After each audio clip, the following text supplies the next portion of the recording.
आदिवासी सांस्कृत लोक सांस्कृत व पर्यटन उत्सव के रूप में परिचित मुकुटमणिपुर मेला का शुभारंभ गुरुवार को मैराथन दौड़ प्रतियोगिता के साथ शुरू हुआ, जिसका उद्घाटन आदिवासी उन्नयन विभाग की मंत्री बुलू चिर बराइक तथा खाद्य व आपूर्ति राज्य मंत्री ज्योत्सना मांडी की उपस्थिति में हुआ। मौके पर उपस्थित बांकुड़ा डीएम सियाद एन.बी. और बांकुड़ा एसपी वैभव तिवारी समेत अन्य अतिथिगण उपस्थित रहे। मैराथन दौड़ प्रतियोगिता में पुरुष एवं महिला वर्ग को लेकर किया गया। महिलाओं के 4 किलोमीटर दौड़ में 108 तथा पुरुषों के 5 किलोमीटर दौड़ में 114 प्रतिभागियों ने हिस्सा लिया।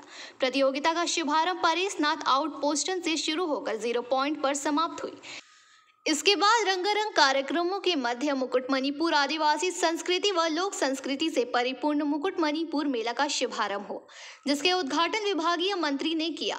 आयोजकों के मुताबिक मेले में 33 स्टॉल लगाए गए हैं। विगत कई वर्षों से आदिवासी संस्कृति के विकास के उद्देश्य से मेला का शुभारंभ 1998 साल से शुरू हुआ। আমার খুব ভালো লাগছে। আমি চাইবো পরের বছর যেন আবার এই পজিশনে থাকতে পারি।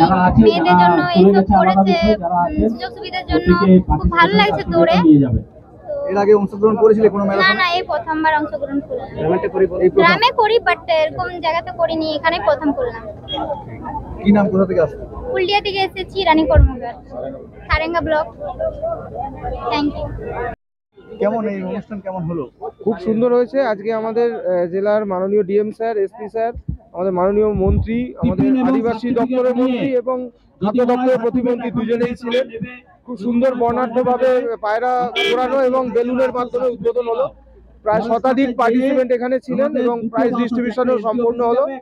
এবং মেলার যে মূল আকর্ষণ সেটা হচ্ছে মূল মেলাটা আমাদের ঘোড়াবাড়ির আউটপোস্টের বাইরে যে মাঠ সেখানে হচ্ছে বেলা 12টায়, সেটার মূল উদ্বোধন হবে এবং আগামী 3 দিন ধরে সেই মেলা চলবে।